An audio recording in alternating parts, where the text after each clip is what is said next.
करो, हिंसा करो, लोगों के बीच में दंगे करो, ऐसा तो नहीं कहा। ऐसा क्यों होगा?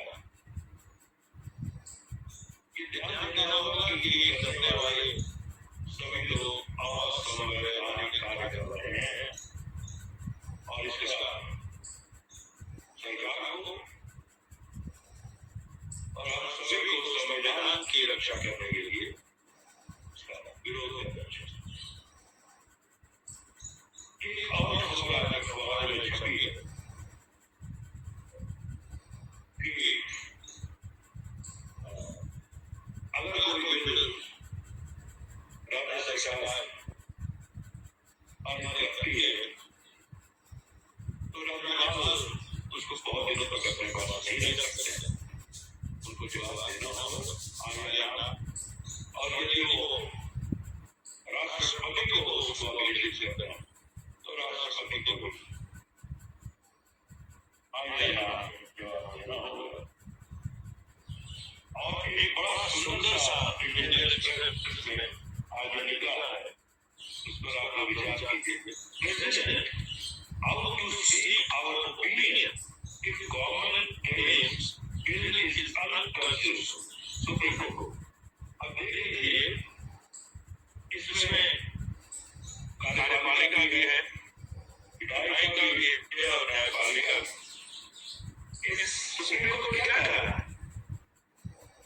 सर्वोच्च न्यायालय ये कह रहा है कि आप तीनों में भाई एक बैलेंस रखिए। प्रेसिडेंट आप उसी का ओपिनियन इसके गवर्नमेंट जो विधायिका है तो एक चेक एंड बैलेंस हमारे संविधान में है। और आप हम फेडरल स्टेट है, संघीय ढांचा है, तो कोई भी मनमाना नहीं कर सकता, मनमानी नहीं कर सकता। देखिए बाबा साहब अम्बेडकर का महत्व क्यों, हम क्यों उन पर बातचीत करते हैं? बाबा साहब अम्बेडकर उस समिति के संविधान समिति के सदस्य थे। आप सब जानते हैं कि अध्यक्ष ने, माफ कीजिएगा, जिसने संविधान की रूपरेखा बनाई, लेकिन वो केवल अध्यक्ष नहीं थे, बल्कि उन्होंने जो एक दिशा दिखाई, उस पूरी डिबेट जो भारत को एक बड़े राष्ट्र के रूप में उभारने के प्रति अग्रसर हुई। बाबा साहब अम्बेडकर का यह कहना था कि भारत को एक प्रगतिशील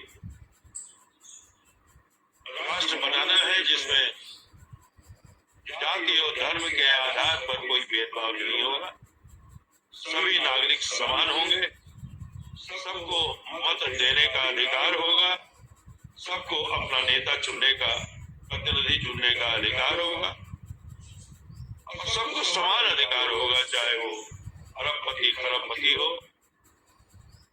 या गरीब से गरीब व्यक्ति हो,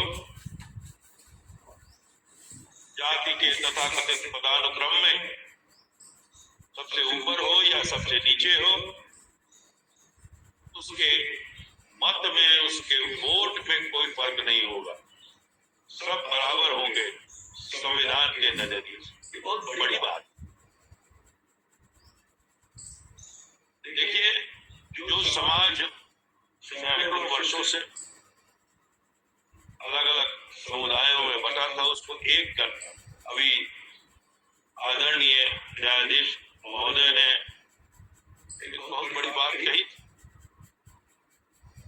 कि हमें साथ रहना है, साथ रहकर विकास करना है, साथ नहीं रहेंगे कमजोर होंगे। और इतिहास इस बात का साक्षी है कि जब जब हम कमजोर हुए हैं तब तब हम पर बाहर से हमला हुआ है और हम गुलाम बनाए गए। संविधान हमें एक रहने की शिक्षा देता है, प्रतिज्ञा देता है और शक्ति भी देता है, और हमें उसकी राह पे चलना है। जैसे हमें आध्यात्मिक शक्ति प्राप्त करनी होती है तो हम अपने आराध्य को याद करते हैं। उसी तरह अगर हमें राष्ट्रीय शक्ति प्राप्त करनी है तो अपने संविधान को संविधान को ध्यान में रखते समय सबसे बड़ी बात ये जो बाबा साहब का सबसे बड़ा बात यह है, सबको मनुष्य समझना, सबको बराबर समझना, सबके प्रति समानता का नजरिया रखना और कोई भेदभाव न करना। आजादी के बाद सरकारों ने इसी आधार पर काम किया, लेकिन कहीं न कहीं संविधान को का निषेध करने की एक समानांतर रचना चली, जिसको नजरअंदाज किया गया और पुष्टिकरण की जो नीति अपनाई गई वो पुष्टिकरण की नीति ही असंवैधानिक। संविधान की नजर में सब समान है, किसी को विशेष दर्जा देना ही असंवैधानिक। इन सब नजरिए से राष्ट्र के पुनर्निर्माण का प्रयास हो रहा है, बाधाएं आएंगी, अज्ञान के कारण वो विरोध करेंगे। हमें सबको यह समझाना होगा कि कोई भी संरचना, कोई भी ढांचा इस संविधान से अलग नहीं हो सकता है। सबको संवैधानिक बनना पड़ेगा और तभी हम एक राष्ट्र के रूप में मजबूत बन सकते। आज परम आदरणीय डॉक्टर बाबा साहब अम्बेडकर को हम सब याद कर रहे हैं, हमेशा याद करते हैं, और न्यायाधीश आदरणीय श्री मुकेश मिश्रा जी ने जो प्राचीन और अर्वाचीन उदाहरणों के माध्यम से, साहित्य के माध्यम से, आख्यायिकाओं के माध्यम से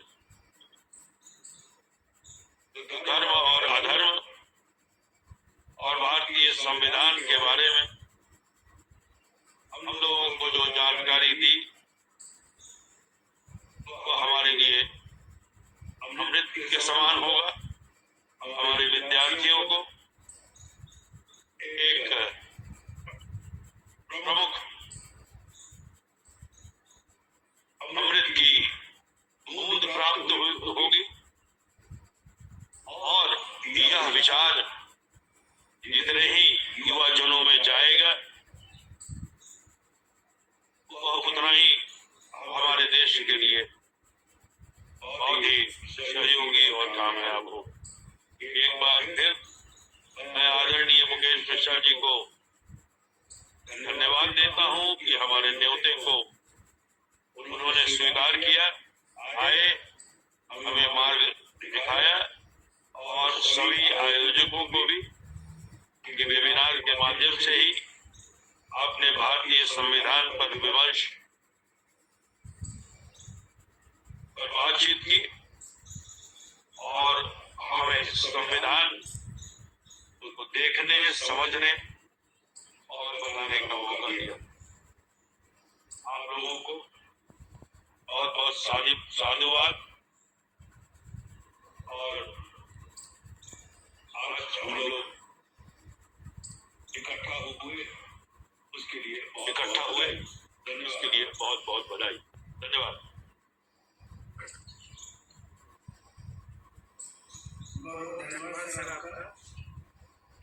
आपकी तारीफ मानी एवं सार्थक के लिए आपका बहुत बहुत धन्यवाद, आभार।